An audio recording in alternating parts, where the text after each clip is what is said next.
Calon Gubernur Bali nomor urut 1 Wayan Koster KBS menyambangi dan farm budidaya padi varietas Inpari Sidenuk di Subak Sangkar Agung, Kelurahan Sangkar Agung, Kecamatan Jembrana. Subak tersebut menjadi tempat pengembangan padi unggul dengan teknologi nuklir. Dalam kunjungannya di Subak Sangkar Agung, serangkaian kampanye paslon gubernur dan wakil gubernur Bali nomor urut 1 KBS Aceh di Bumi Makepung Jembrana. Cagup KBS sempat meninjau sebuah pengembangan pangan khususnya padi dengan pola tanam modern yang menggunakan teknologi nuklir. Saat berdialog dengan petani, Cagup Bali KBS menyatakan, seorang ahli nuklir Profesor Yohanes dari Badan Teknologi Nuklir Nasional memiliki hasil penelitian yakni teknologi nuklir bisa digunakan untuk pengembangan pangan khususnya beras dan buah-buahan. Untuk di Bali, pengembangannya sudah diuji cobakan di 2 kabupaten, yakni Jembrana dan Buleleng.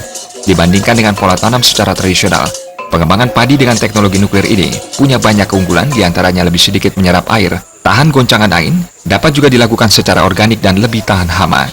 Selain itu, produktivitasnya juga cukup tinggi. Dengan pola tanam tradisional dalam 1 hektar bisa menghasilkan 6 ton beras.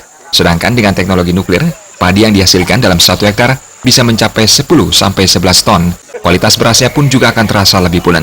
Cagup Bali nomor urut 1 ini menyatakan pihaknya akan mengembangkan padi unggul berteknologi nuklir ini di seluruh Bali.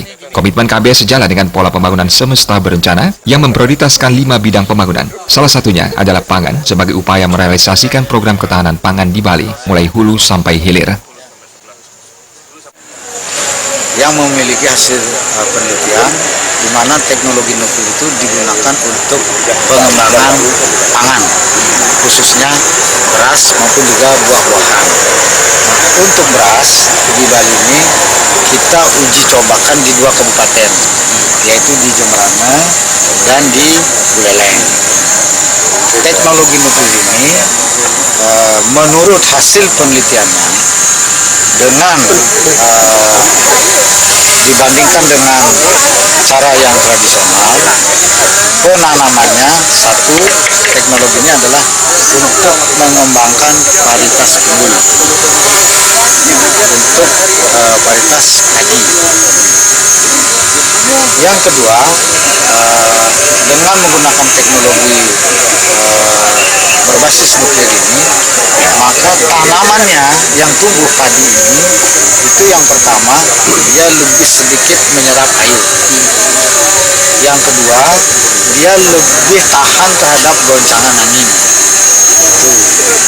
Yang ketiga, bisa dilakukan secara tanaman organik.